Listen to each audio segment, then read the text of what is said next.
Good morning, students. Today I am going to teach a poem How to Tell Wild Animals from your book for uh, First Flight, Poem 4, Class 10th CBSE Board.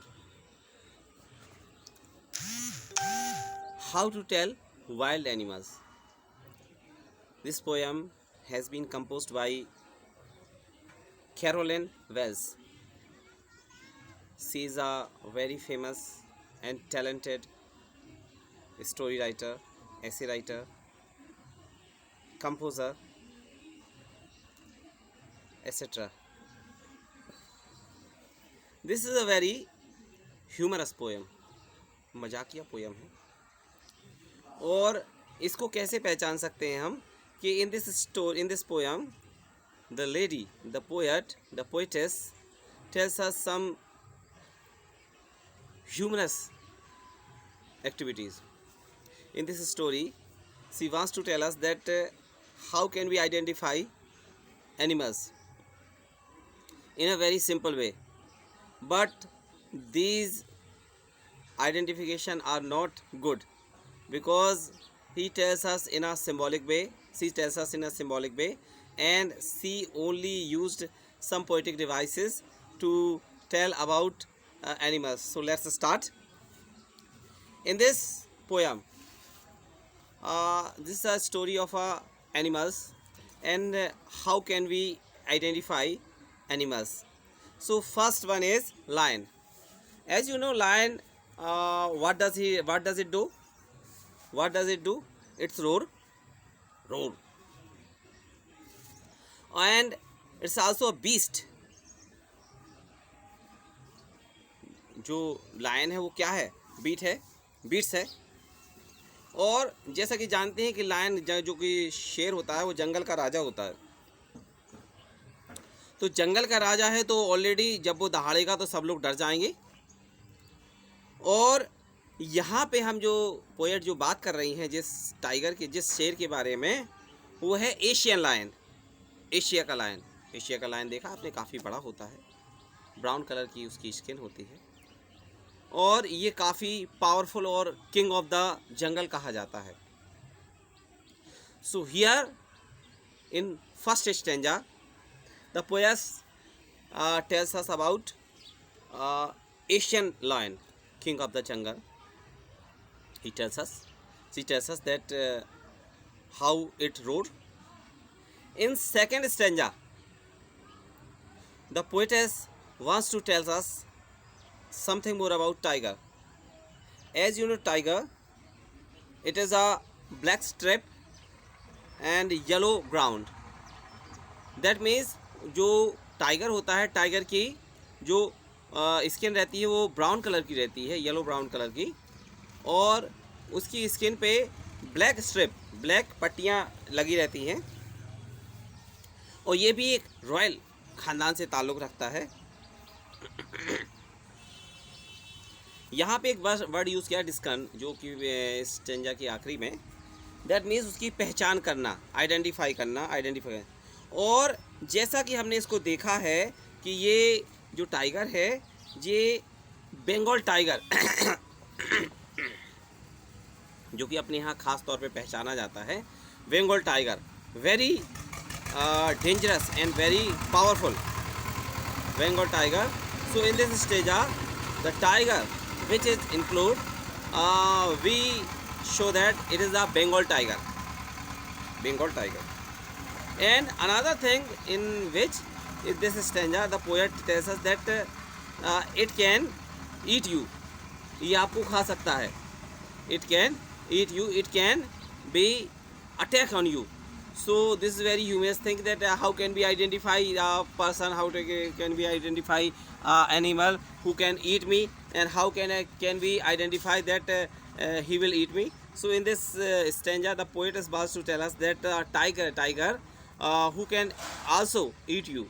Okay. So in the third stanza, leopard, कुछ बच्चे इसको leopard भी बोलते हैं, लेकिन इसका सही जो प्रोनाउंसिएशन है वो लेपर्ड है. और लेपर्ड क्या करता है, एक चुपचाप साइलेंटली आपके पीछे आता है। कैसे? साइलेंटली पीछे आता है, तुमको पता भी नहीं चलता, चुपचाप दबे पाँव, कैजुअल वॉकिंग। एंड इसकी जो स्किन होती है वो कवर्ड होती है, उसमें स्पॉट्स होते हैं कुछ। और यहाँ पे इस स्टेंजा में एक वर्ड यूज़ किया गया है, लेफ्ट। इसमें जो ये जो राइटर हैं, ये जो पोएट हैं, इन्होंने ये इस वर्ड को क्या किया, लेफ्ट को लैप किया है। मतलब इसमें से LEAPT, उसमें से उन्होंने क्या किया, LE और ए हटा दिया उसको। तो ये क्या है कि ये पोएटिक लाइसेंस होता है। जो लोग पोएट होते हैं उनको इस बात की आज़ादी दी जाती है कि वो कुछ वर्ड्स में से कुछ जो ज़रूरी जो राइमिंग वर्ड बनाने के लिए उसमें से कुछ स्पेलिंग को कट या ऐड कर सकते हैं। ये पोएटिक लाइसेंस उनको मिला रहता है। तो ये पोएटिक लाइसेंस क्या है कि किसी वर्ड को राइम बनाने के लिए, या मान लीजिए उसको ऐड करने के लिए, या उसमें सब्ट्रैक्ट करने के लिए कोई भी हम वर्ड एक ऐड कर सकते हैं या उसको डिलीट कर सकते हैं। तो यहाँ पे जो हमारी पोएट ने एक वर्ड था लेफ्ट, उसमें से उन्होंने ए को हटाया है और ये बन गया है लैप। तो लैप इन्होंने यूज़ किया है, ये पोएटिक डिवाइस की तरह यूज़ किया गया है। As you know it is also a beast who can eat another animal, जो कि अनदर एनिमल को खाते हैं उनको बीस्ट बोलते हैं। तो leopard, as you know, it's a crying, it's also growling and roaring. And in this stanza the poet wants to tell us there's something more about leopard के बारे में बताना चाहता है। leopard कैसे वर्क करता है, कैसे मूव करता है। and it also can eat you, और वो ये भी बताती है कि हाँ ये भी आपको खा सकता है, ये मार सकता है, very dangerous. So now you will understand about Asian tiger and Bengal tiger and leopard. As you know, it is also a beast. ये भी एक beast है. In a fourth stanza, the poet wants to tell us that something more about bear बोलते हैं इसे, bear. तो bear जिसको भालू बोलते हैं हिंदी में. तो in this stanza, poet wants to tell us something about bear. And bear also a beast. It's also a very dangerous. And how can we identify? And that it when it comes to you suddenly and hug you, that means आपको गले लगा लेता है, तो आपको समझना चाहिए कि ये भालू होगा. It will be bear. But it is not clear that it may be your friend come near to you and hug you.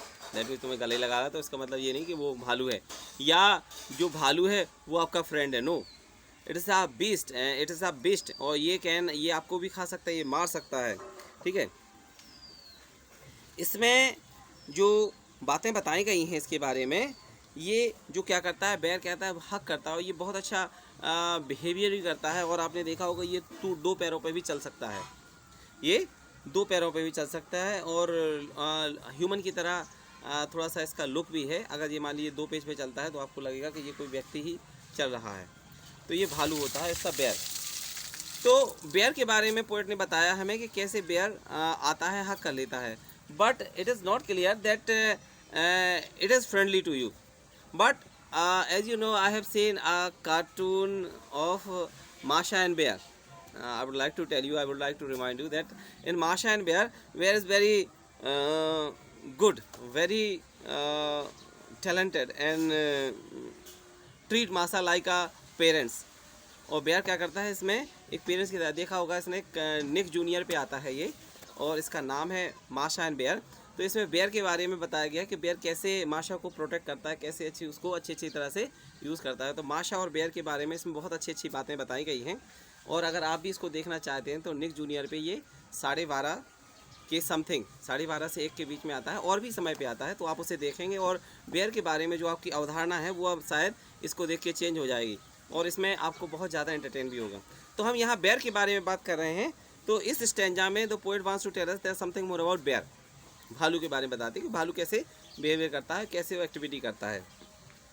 In the last stanza the poet wants to tell us distinguish and confused between two animals. One is a crocodile and one is a hyena. hyena.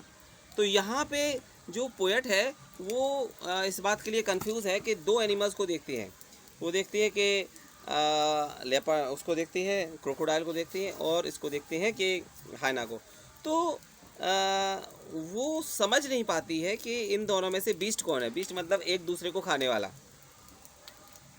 तो she was confused and she only identified that the crocodile shows tears. That means वो crocodile क्या करता है, रोता है। उसके देखे ना मगरमच्छ के आंसू, आप लोगों ने सुना कि क्यों मगरमच्छ के आंसू बहा रही हो, है तो मगरमच्छ के आंसू इसी को बोलते हैं। और जो हाइना होती है, हाइना एक एक्सटिंक्ट 4 एक्सटिंक्ट स्पीसीज़ में है। ये भी एक मतलब डेंजरस एनिमल की कैटेगरी में आता है। ये भी एक कुत्ते और बिल्ली की कैटेगरी में, मतलब जो डेंजरस डॉग्स को कह सकते हैं, इसको हम कह सकते हैं डेंजरस डॉग। तो ये भी काफ़ी ज़्यादा ख़तरनाक होता है, और अगर मान लीजिए कुछ ये आपको मिलता है तो ये it will also can kill you. But here the poet confused about that how can she identify that who is beast। मतलब जो क्रोकोडाइल और हाइना के बीच में कंफ्यूज है कि कौन बीस्ट है, लेकिन ये हमने दोनों के बारे में जाना और समझ लिया। इन the last stanza now, in the last stanza chameleon, कुछ बच्चे इसको चैमेलियन भी पढ़ते हैं। तो कैमेलियन, तो कैमेलियन ये इसमें क्या कहते हैं, जब वो कहते हैं कि इसको जब आप देखें किसी पेड़ पे देखें, किसी डाली पे देखें और आपको कुछ ना दिखाई दे, तो आप समझ लीजिए कि वहाँ कैमेलियन हो। तो आप ये सोचते होंगे कि जब वहाँ कुछ नहीं दिखाई देगा तो कैमेलियन कैसे होगा, ठीक है। कैमेलियन मतलब गिरगिट, गिरगिट के बारे में बात कर रहे हैं। तो कहते हैं कि ये जो कैमेलियन है, इट कैन चेंज हिज और हर स्किन। मतलब जहाँ ये होता है वैसे ही स्किन को चेंज कर दे। जैसे मान लीजिए हरी पत्ती के पास है तो ये अपना कलर हरा कर लेगा। अगर कहीं ग्राउंड से कलर के मतलब ब्राउन कलर के हैं तो इसमें ब्राउन कलर कर लेगा, और कहीं देखता है कि 2-3 कलर हैं तो वहाँ पे 2-3 कलर का अपने आप को बना लेगा। ये ऐसा करता है इसलिए क्योंकि ये अपने आप को अपने दुश्मन से बचा सके। मतलब लोगों को लगे ही नहीं, लोगों को या किसी भी क्रिएचर को लगे ही नहीं कि ये वहाँ पे है। तो as you know chameleon is a very intelligent animal, and it is also a small, you just can say small beast, because it's also can eat some insects, animals, insects and small animals. Okay, so this is a brief summary of how to tell wild animals, written by, composed by Carolyn Bass from the book First Flight, lesson 4, poem 4. Thank you.